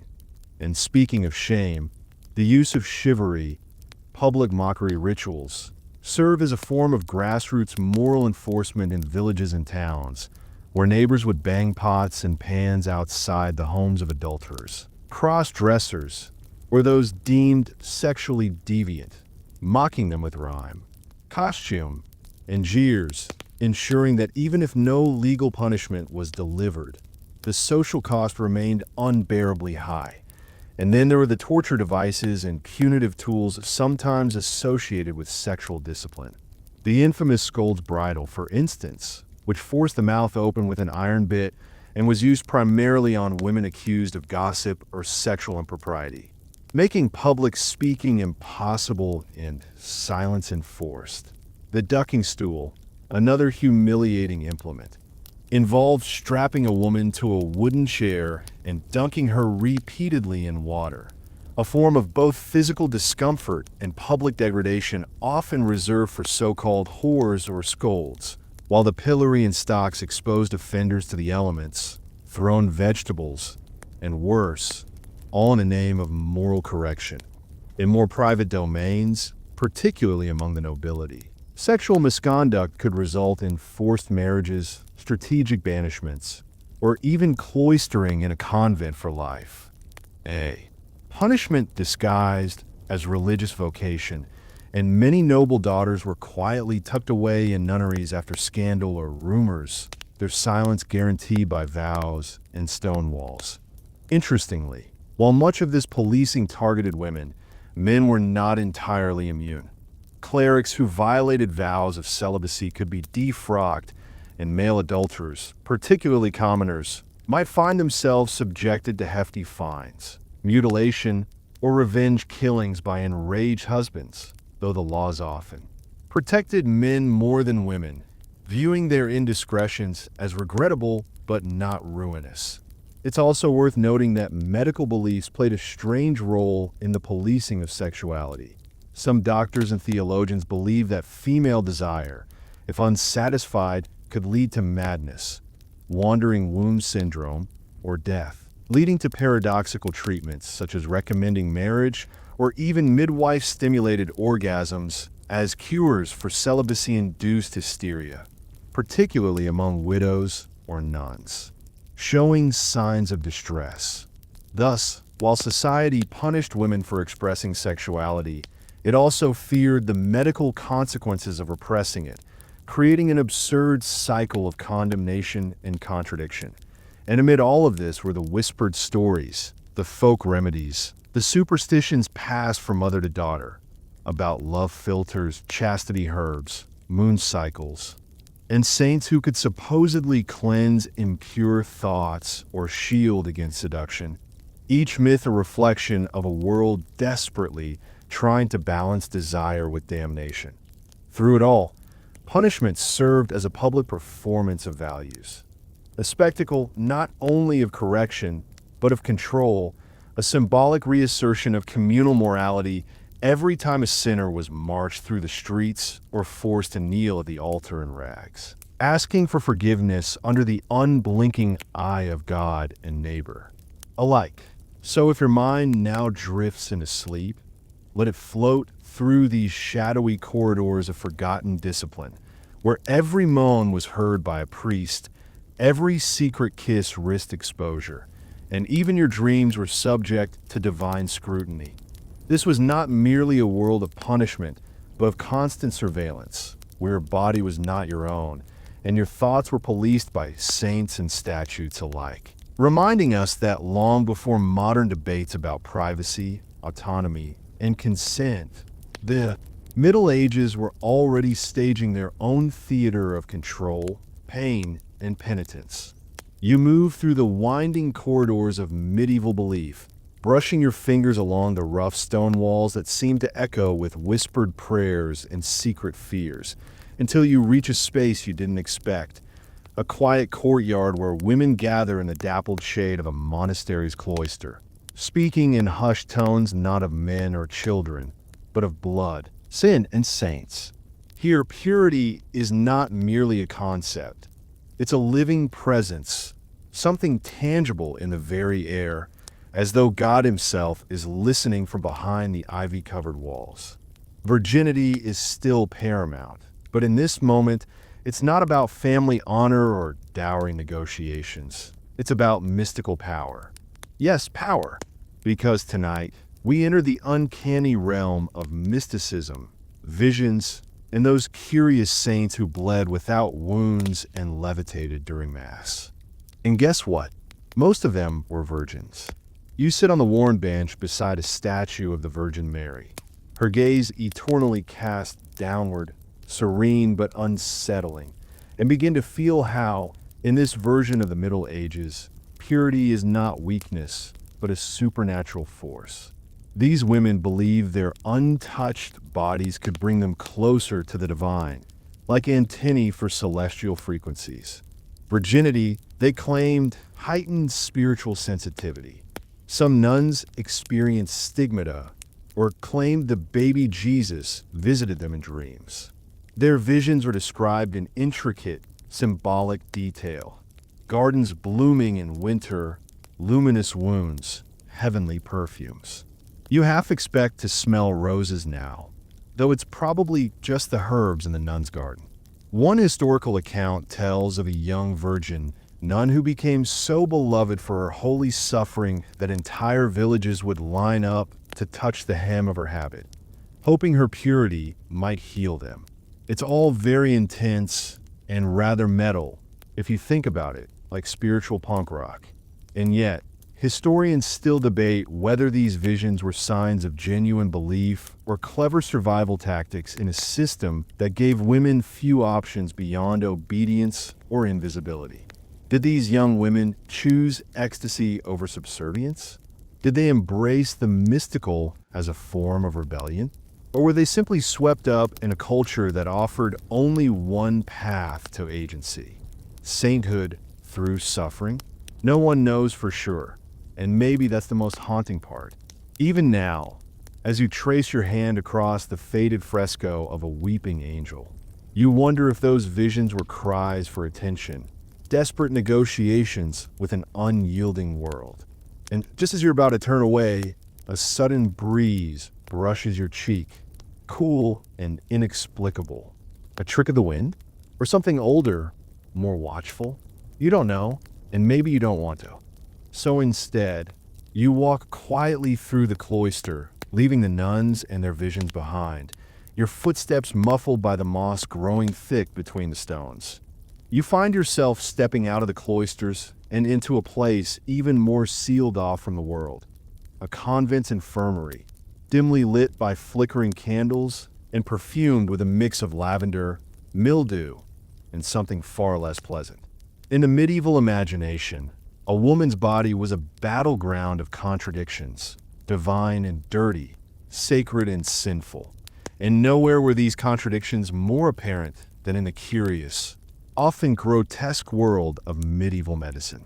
As you stand in this cramped, musty room, you begin to see it not just as a place of healing, but as a crucible of belief, misinformation, fear, and occasionally, something bordering on the miraculous.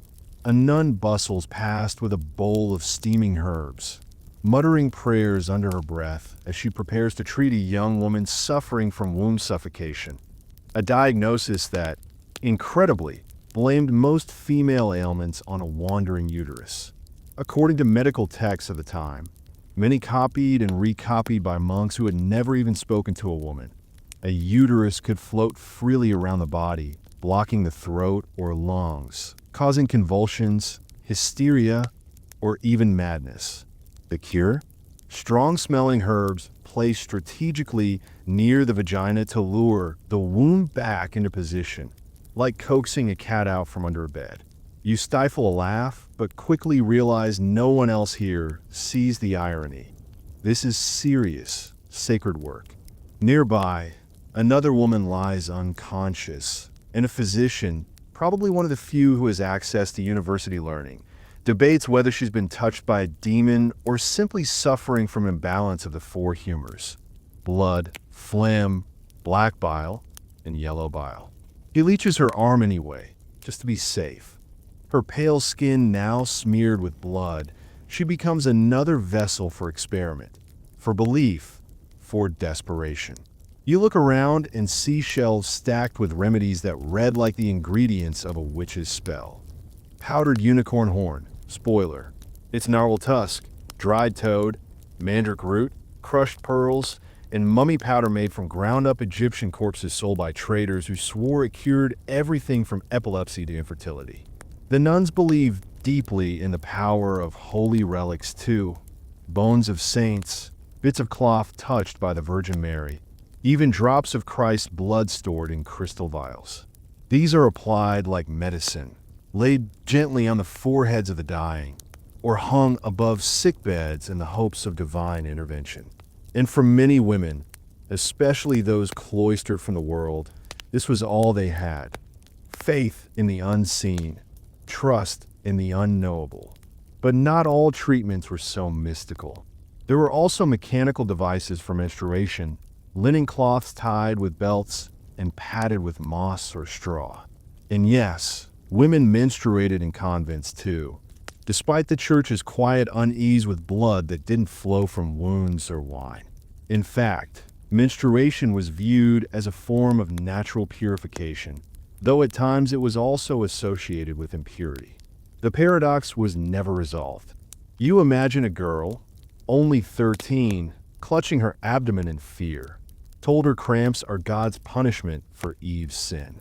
And then you see her again, years later, cradling a crucifix as a midwife.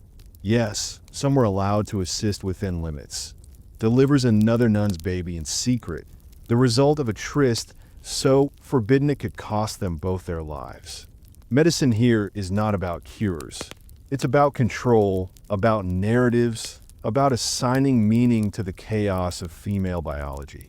Every fever is a test of faith, every swelling a sign from God or a mark of sin. You can almost hear the moans and whispered psalms of a convent where healing and penance bleed together, quite literally. And yet, amid the strangeness, there's humanity, real, aching, tender humanity. The way an old nun cradles a sick girl's head and hums a hymn that sounds more like a lullaby than a prayer. The way herbs are crushed with reverent hands, their scents mingling like incense. These women believed, feared, loved, suffered, all within a system that called their pain sacred and their recovery secondary to their purity. As you leave the infirmary and step into the cool air again, you can't help but wonder, was the true illness the body or the way the world tried to fix it? As you push through the creaking wooden doors of an apothecary hidden behind the abbey walls, a pungent wave of smells hits you. Crushed myrrh, animal fats, damp herbs, and the faint metallic tang of blood. This is no ordinary healing chamber. This is a place where medieval superstition, sacred rituals, and proto-scientific experimentation collide in one chaotic, fascinating swirl of bizarre treatments and deep-set fears. The shelves, coated in centuries of dust, groan under the weight of strange concoctions.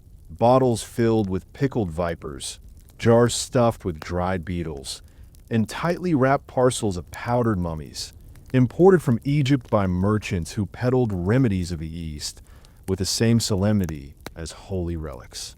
In this world, illness wasn't merely biological. It was moral, divine, or even demonic. A nosebleed could be a sign of sin, a fever an omen, a toothache the whisper of a devil curl beneath your gums.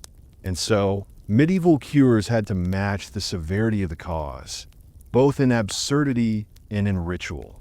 You see a priest standing beside a sick child, rubbing a split-open frog across her stomach while muttering Latin prayers meant to extract evil vapors. Next to him, a midwife prepares a poultice of crushed emerald and honey, meant to soothe everything from heart palpitations to lustful thoughts. She doesn't question the recipe. It's written in a dusty manuscript said to be copied from a Greek physician who learned it from an angel. Nearby, a noblewoman suffering from hysteria is being prescribed a mixture of wine, opium, and burned feathers. When asked why this works, the apothecary shrugs, because it always has. And perhaps that's the truest creed of medieval medicine, because it always has. The blind faith in traditional remedies wasn't just about ignorance. It was about survival. In a world with no antibiotics, no surgical sterilization, no real understanding of germs, people clung to the wisdom of the past like a holy shield. But this wisdom was often laced with deadly consequences. Consider the use of mercury, rubbed on the skin or ingested to balance the humors. It often poisoned more than it cured. Or trepanation, the process of drilling a hole into the skull to let the demons out, a real practice done without anesthesia that killed as often as it didn't. Yet, amidst the horror, there were flickers of progress. Some herbal treatments worked: willow bark for pain, garlic for infection, mint for digestion, and many midwives had a startlingly accurate grasp of the female body, far superior to the university-trained male doctors who often dismissed them as witches. It's here that another conflict unfolds: the war between learned men and traditional female healers.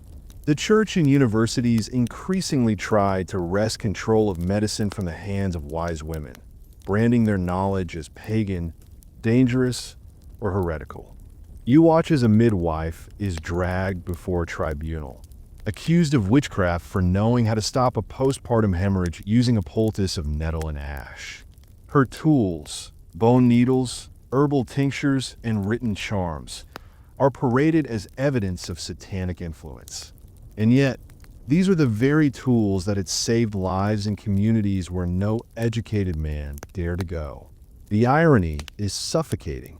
Behind closed doors, even noble women would secretly call upon these cunning women when their children burned with fever or when their own wombs bled too long after childbirth. These healers walked a knife's edge between reverence and ruin, celebrated when their cures worked, condemned when they didn't. And then there's the belief in astrology, so deeply woven into medical thinking that no major surgery would be attempted unless the stars aligned favorably. You read a physician's chart listing the moon's phase, Mars's position, and the precise moment of a patient's birth, all used to determine the best day to lance a boil or remove a tumor. Failure to obey the celestial bodies could result in death, or worse, spiritual decay. Magic and medicine weren't opposites. They were twins. A charm sewn into a dying man's clothes, a prayer whispered over a bowl of broth, a relic dipped into a patient's wine. These were not viewed as distractions from healing, but integral to it. Even animals played a role. Live pigeons strapped to the soles of fevered feet to absorb the illness, or cats placed in cradles to sniff out the devil in a sick infant. It sounds absurd now, laughable even, but within these actions was a powerful emotional truth. People needed to feel they were doing something. In the face of so much death and suffering, ritual became a balm, even if the science didn't support it. As you move deeper into the apothecary, you pass a wall hung with anatomical drawings, vague, distorted depictions of the human body, copied and recopied from ancient Roman texts. The uterus is shaped like an upside-down jar, the liver a mysterious sac of moral energy, the heart a vessel for both blood and spiritual purity. There's no understanding of blood circulation, no grasp of infection, and yet there's a hunger for knowledge. You sense it in the way students hover near a cadaver, dissecting in secret because church law forbids it. You see it in the apothecary's obsession with collecting new ingredients, in the scribbled notes on the margins of scrolls that ask questions no one dares say aloud. This isn't a dead era, it's a confused one, grasping toward a truth just out of reach. And women, more often than not, are both the subjects and the victims of this confusion. Their bodies are poked, bled, examined, and misdiagnosed. They're told their wounds control their minds. Their menstrual cycles link them to the moon, and their sexual appetites are either holy or hellish, depending on the priest of the day. And when they get sick, they're treated not with empathy, but with awe, fear, or superstition. You leave the apothecary with a head full of contradictions, laughing at some cures, horrified by others, and somehow moved by the strange sincerity of it all. Because at its core, Medieval medicine was an act of hope. Hope that a crushed emerald could heal a broken heart. Hope that prayers could cure a plague. Hope that the body, so misunderstood, might one day make sense. And in that hope, perhaps, there was something strangely beautiful. The image of the Virgin Mary loomed over medieval life like a celestial mirror, soft, glowing, and impossibly perfect, a symbol of feminine virtue carved not from flesh and blood, but from alabaster, a divine silence. A blueprint that no living woman could ever fully embody, yet was expected to chase relentlessly, with every breath, every gesture, and every whispered prayer. Step into any cathedral, and her image is inescapable, towering above altars, painted on wooden panels, embroidered into altar cloths, and sculpted in a cold, unyielding stone. Head bowed, eyes cast downward, hands folded in eternal submission, a mother without sin, a woman without desire. She was the blueprint of femininity in a world dominated by male authority, revered not for her voice but for her silence, not for her ambition but for her obedience, not for her body but for her ability to contain the divine without being sullied by the physicality of sex. Her virgin birth wasn't just a theological mystery.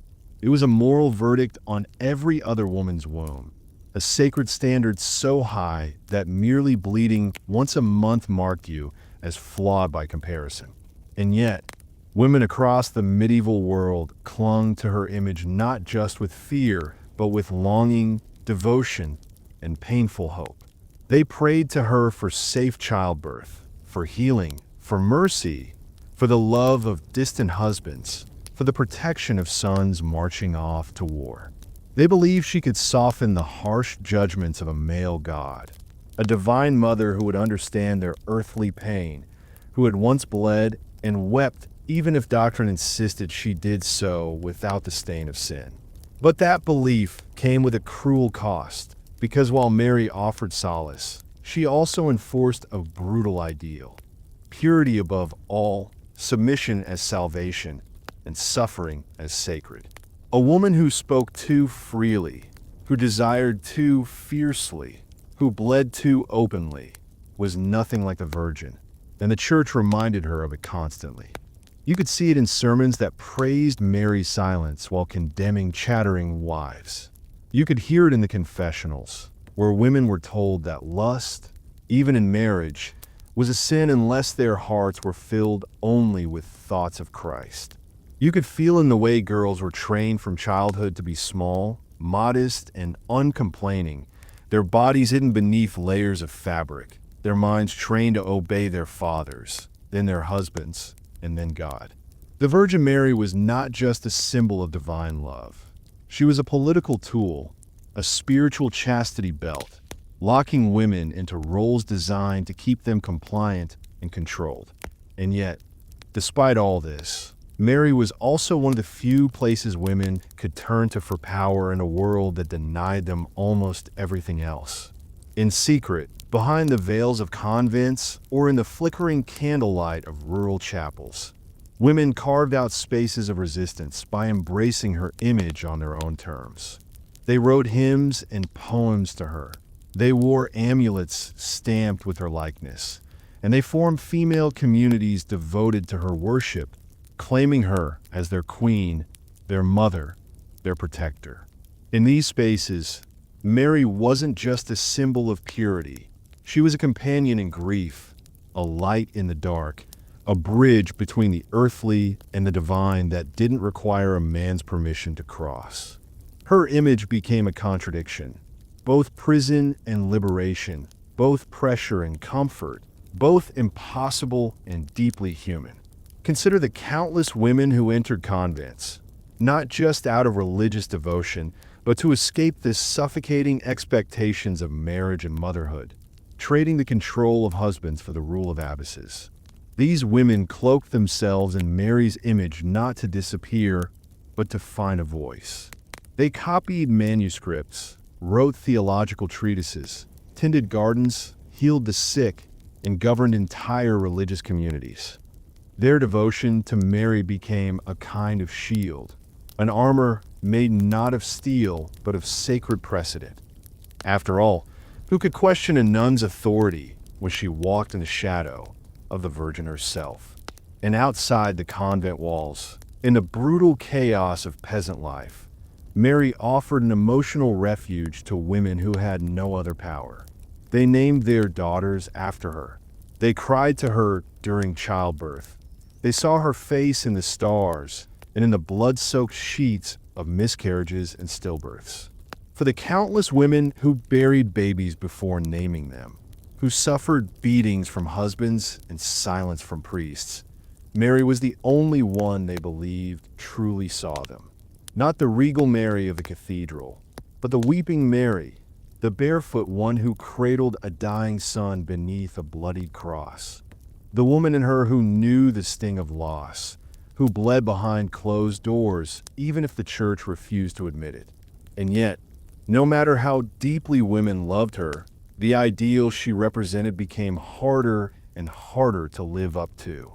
In the rigid dichotomy of medieval thought, there were only two roles available to women, Mary or Eve. You were either the sacred mother or the sinful temptress, the vessel of salvation or the bringer of damnation, the pure or the fallen.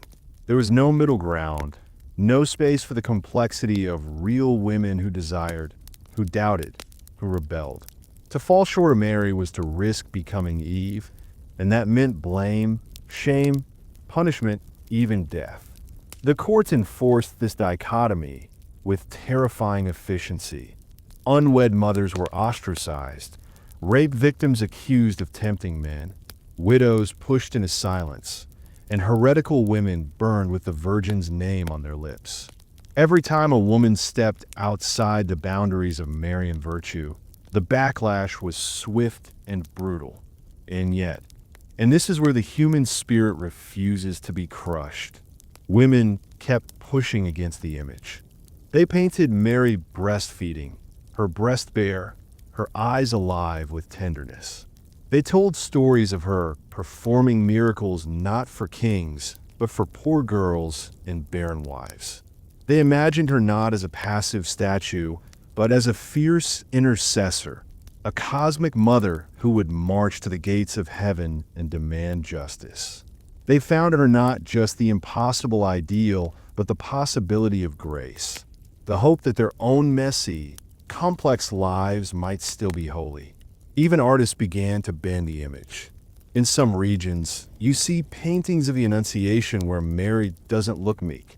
She looks shocked, even disturbed, a young girl realizing her body is no longer hers.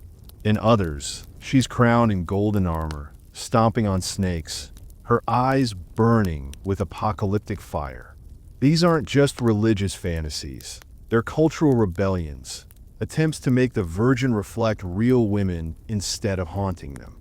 But the Church, slow to bend, refused to let her go. As the centuries passed, it doubled down on the myth. More feast days, more shrines, more sermons reminding women that Mary's virtue was the only path to honor. Virginity became a sacrament, even in marriage. Pain became proof of holiness. Silence became the most sacred prayer. And so, every girl growing up in medieval Christendom carried Mary like a stone in her chest, beautiful, cold, and impossibly heavy. To be a woman was to be measured against a standard no one could meet, and yet everyone was punished for failing. It's a psychological trap so deep it echoes even now. Look around at modern culture, and you'll still find the same impossible binary. Virgin or whore, mother or monster, sacred or scandalous. The names have changed, the images are digital, the church is replaced by social media. But the expectations, the judgment, the weight of idealized femininity, it's the same. Mary's face still lingers, not just in stained glass, but in every airbrushed ad, every purity ring, every judgmental whisper about a woman's choices. And yet, just like in the Middle Ages, women continue to resist. They rewrite her stories, reclaim her power, reimagine her image, not as a tool of control, but as a companion in the struggle to be human. And perhaps that's the truest lesson of the Virgin Mary. Not that women must be perfect, but that in the tension between ideal and reality, silence and voice, purity and passion, there is room for transformation, for agency, and for grace. In the quiet flicker of a candle, in the whispered Ave Maria of a mother nursing her child in secret, in the rebellious smile of a girl refusing to bow, there she is. Not the impossible Mary, but the real one. The one women made in their own image. You're standing on a bridge. Not a real one, but a metaphorical bridge that stretches quietly across centuries. Your footsteps muffled on ancient stone, the murmur of a river of time flowing below. Around you, the Middle Ages are beginning to fade, melting into something new, something uncertain. The world is changing, though not necessarily quickly. It's like watching dawn break through heavy fog. There's light, but it's filtered through centuries of habit, fear, and hope. As you walk, the landscape on either side shifts.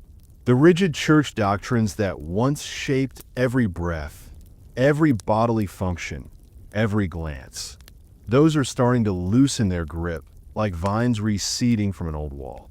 The concept of virginity, once the sacred measuring stick for a woman's worth and a family's honor, begins to look a little dusty. Not gone, not by a long shot, but suddenly it's not quite the divine badge it used to be. You see, as literacy spreads, as science stirs, and exploration teases the edges of imagination, people begin to ask more questions. Questions like, why does a hymen define purity? Why is a man's honor tied to a woman's body? And what if none of this ever made sense in the first place? The printing press hums somewhere in the distance. Ideas flutter out like dandelion fluff, and new thinkers, skeptical monks, tired midwives, and very annoyed daughters all start whispering and wondering. But don't get ahead of yourself. We're not quite in the age of enlightenment yet. This is more like the warm-up stretch before the intellectual sprint. Even so, you can feel the tremors. Cities are growing, trade is booming, and a new class of people, the merchant middle class, is emerging. Suddenly, a woman might be valued not just for what she hasn't done, but for her cleverness, her business savvy, even her sense of humor. Gasp. Slowly, courtship becomes a little more about compatibility and less about land and linen. Love poetry gets cheekier, plays hint at scandals. And yet, just around the bend, witch hunts are heating up and old ideas die hard, especially when they've been preached from pulpits for centuries. It's an odd contradiction. Freedom inching forward while fear clings to the hem of tradition. You might pass a small-town festival where a maiden is crowned with flowers and paraded like a fertility goddess. And just down the road, a doctor is dissecting his first female cadaver and realizing, wait, this whole you can tell if she's a virgin thing? That's wildly inaccurate. Historians still debate when the tide truly turned. Was it the Renaissance? The Reformation? The rise of secular philosophy? No one knows for sure, and the truth is, it didn't happen all at once. There was no grand ceremony where virginity was retired like an old jersey hung from the rafters. Instead, it faded with a series of yawns, sighs, and silent rebellions. A girl refused to marry. A nun left her convent.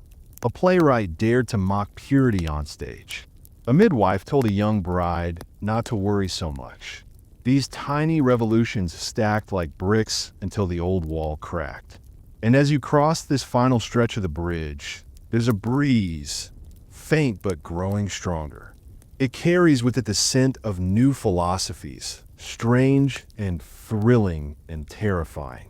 Maybe someday, people will look back at the Middle Ages and laugh, or shudder, or both.